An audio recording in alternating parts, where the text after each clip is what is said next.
Hello everyone, আমি Anu. Welcome to my another travel blog.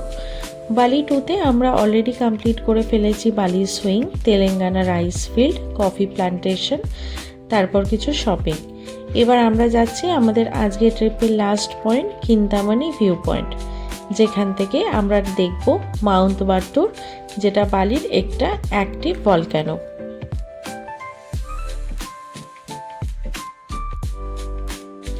আপনারা কি জানেন, বালিতে মোট 5টি ভলক্যানো মানে আগ্নেয়গিরি আছে, যার মধ্যে 3টি ডরমেট মানে অ্যাক্টিভ নয়, বাকি 2টি অ্যাক্টিভ, যার মধ্যে একটা মাউন্ট বাতুর যেটা আমরা অলরেডি দেখতে এসেছি, আর একটি মাউন্ট আগুন যেটা মাউন্ট বাতুর থেকে অনেক বড়, প্রায় 3142 মিটার।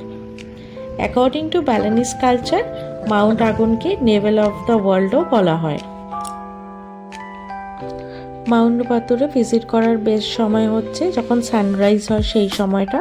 এখান থেকে সানরাইজটা খুব ভালোভাবে দেখা যায়। আপনারা চাইলে এখানে জিপ ভাড়া করে আসতে পারেন, খরচ পড়ে পার পারসন অ্যারাউন্ড 4000 করে। আপনি যদি উবুতে থাকেন এখান থেকে, তাহলে আপনারা অবশ্যই এটা দেখতে পারেন।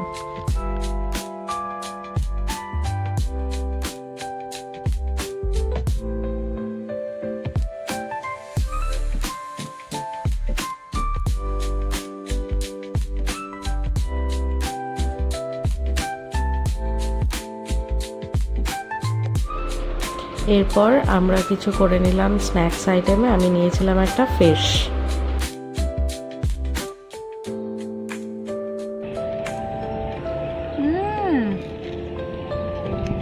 So spicy, so yummy. সেটা হচ্ছে ইন্দোনেশিয়ান ল্যাঙ্গুয়েজে নুয়াক নুয়াক ফিশ, কিন্তু আসলে এটা যাই হোক, তেলাপিয়া মাটি থেকে তেলাপিয়া ফিশ খেয়ে খারাপ লাগেনি। তারপর ওখানে বিক্রি হচ্ছিল ভুট্টা। পাহাড়ে গেলে তো ভুট্টা খেতে খুবই ভালো লাগে। একটু ভুট্টা কিনে নিলাম, করলাম একটু ছোটোখাটো শপিং। দেখো এখানে কত রকমের ফ্রুটসের অপশান রয়েছে। পাহাড় মানেই কিন্তু অনেক রকম ফ্রুটসের অপশান। এসব করার পর আজকের দিনটা এখানেই শেষ হয়ে গেল। আমরা এবার যাচ্ছি হোটেলের দিকে। চলুন যাওয়া যাক। Bye bye mount Batur. আবার জানি না কবে আসবো, আবার জানি না কবে দেখা হবে। ভুট্টা খেতে খেতে আমরা পৌঁছে গেলাম আমাদের হোটেলে। অলমোস্ট ইভিনিং হয়ে গেছিলো, 6 PM, আর আমাদের গাড়ি ছিল সকাল 9টা থেকে 6টা অবধি। তো ড্রাইভার মতো আমাদেরকে হোটেলে ড্রপ করে দিল। আসুন আজকে আমাদের হোটেলের একটা ট্যুর করা যাক।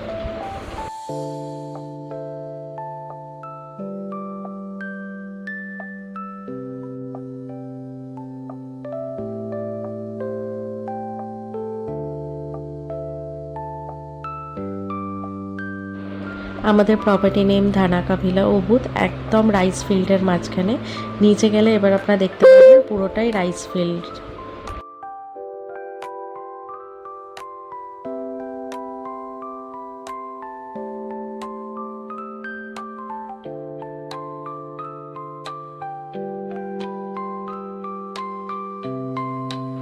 ভীষণ সুন্দর একটা প্রপার্টি। আমাদের হোটেলে পৌঁছানোর আগে জাস্ট কিছুক্ষণ আগে বৃষ্টি হয়েছিল, তার জন্যই চারিদিকটা পুরো ভেজা ভেজা লাগছে।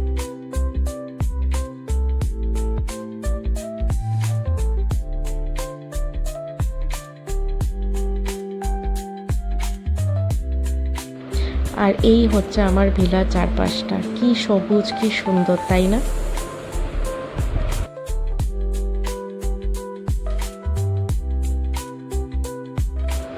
আর এটা হচ্ছে আমাদের আজকের হানিমুন ভিলা, যেখানে আমাদের স্টে ছিল 3 নাইট।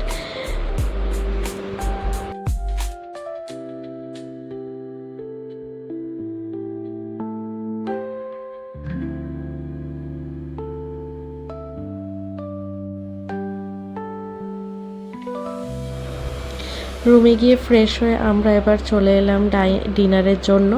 এখানে 8টা থেকে 9টার মধ্যেই ডিনার সার্ভ করা হয়। আর আজকে আমাদের মেনুতে ছিল এখানকার লোকাল ডিশ। তাহলে আজকের মতন এই পর্যন্তই। দেখা হবে আবার নেক্সট ব্লগে। চলুন, টাটা।